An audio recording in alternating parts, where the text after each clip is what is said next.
Welcome to the cutting room floor.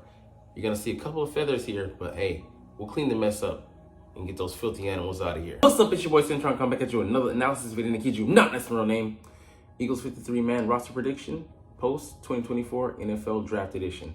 And this time we're looking at, I think, part 5 of the series.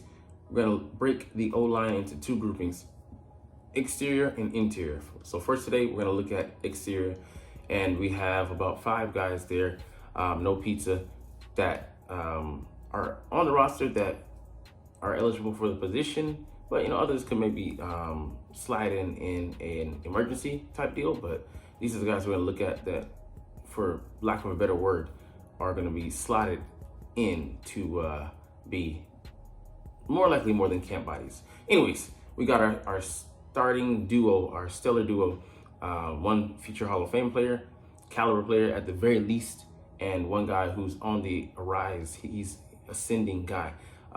Jordan Mailata at the left tackle position and Lane Johnson at the right tackle position. And you'd be hard pressed to find a better duo in the league. And these guys are under contract for multiple years. It's such an envious position, across the league. And Jordan Mailata, a guy who started out with zero football experience, 7 years ago, and now he's made himself into a homegrown talent starter.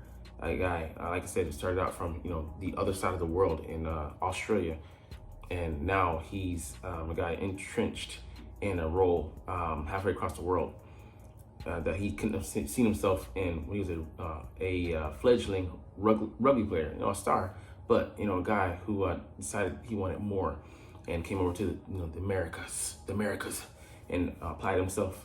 He didn't know whether this would work out or not. Like I said, zero experience up to this point. Probably had a small inkling of what American football was, but man, he's really made himself into a player. And shout out to the coaches and the staff that brought him in and believed in him. Howard Roseman, he could fly on him, took a chance on him, and he's been the poster child for the international program, the success. Even have another Aussie on our roster. I'm forgetting his name, but he's going to be a roster exemption. I forgot about him. Appreciate myself for reminding me of that. Anyways, kudos to yourself. He can squarely say that he's put away his family's legacy. The worries of finances. They're rich, not wealthy, but they're pretty well off now. And he's done that by playing a kid's game for a king's ransom, as they often say. And his talent, he's just gotten better and better each and every year. He was injured early, but finally put that behind him. Started a slew of games, and then took the reins over. Really saved us from having a bad pick in the first round. Pick Andre Dillard, and salvaged that. He was a 7th round pick and saved a 1st round pick. Switching, you could switch those two, and no one would be the wiser. At this point, but such a talented guy, huge guy, 6'8", 360, talented guy, man. And he dances. He's a dancing bear, as they call him. Has great feet.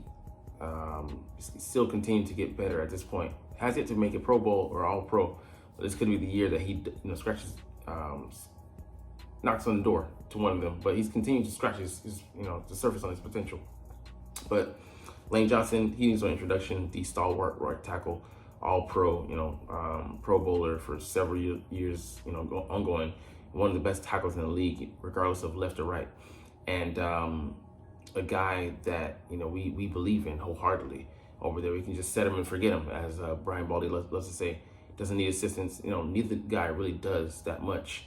Lane really none at all. I mean, except just combination blocks and things that happen, depending on the scheme and who we're playing and how they're trying to attack us, and the design of the play. But yeah, man, it's a wonderful thing. Like, teams are envious.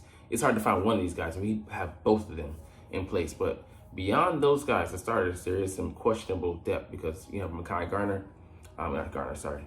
That's our safety, corner turn safety out of LSU from last year. Mekhi Becton, came over from the Jets, a former 1st round pick, but he's a guy that struggled last year. He was stellar early on, and then dealt with injuries, and then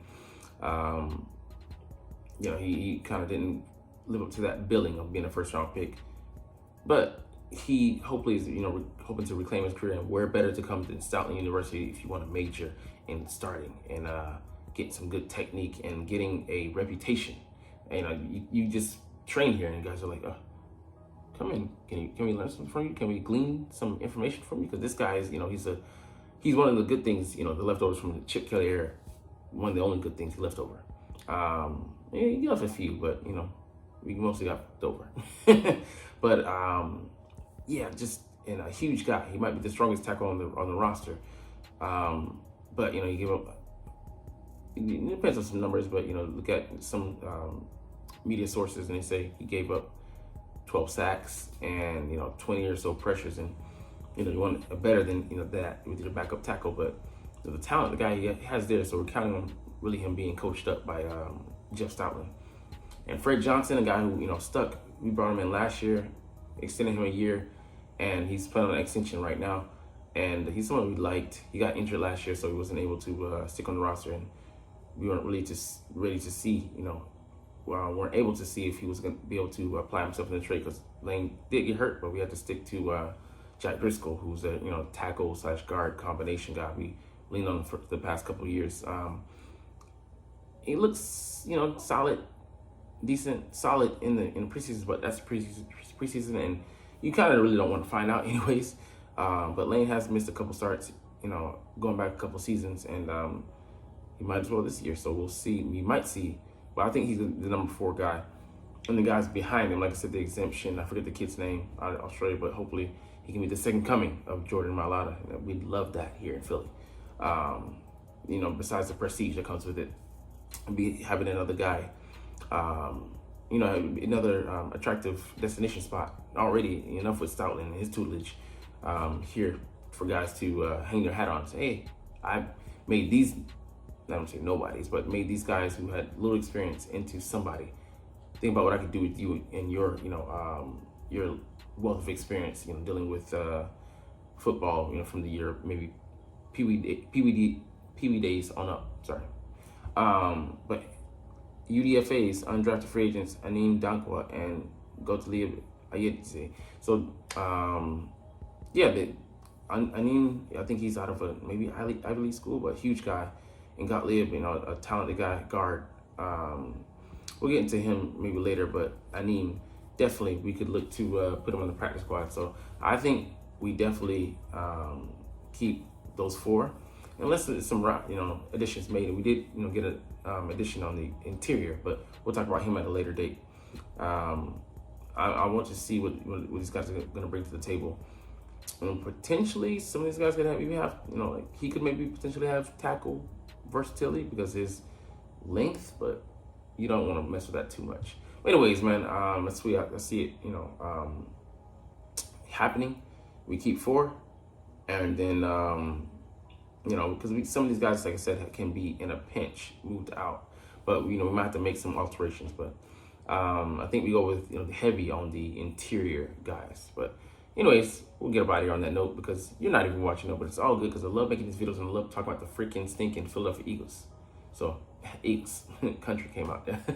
But anyways, we're gonna do this officially. But as always, it's Fly Eagles Fly, and let's motherfucking go. Like, comment, share, subscribe. Thanks for watching. Check me out at Cintron Anime, Cintron Life, or Cintron Laughs, or other social media.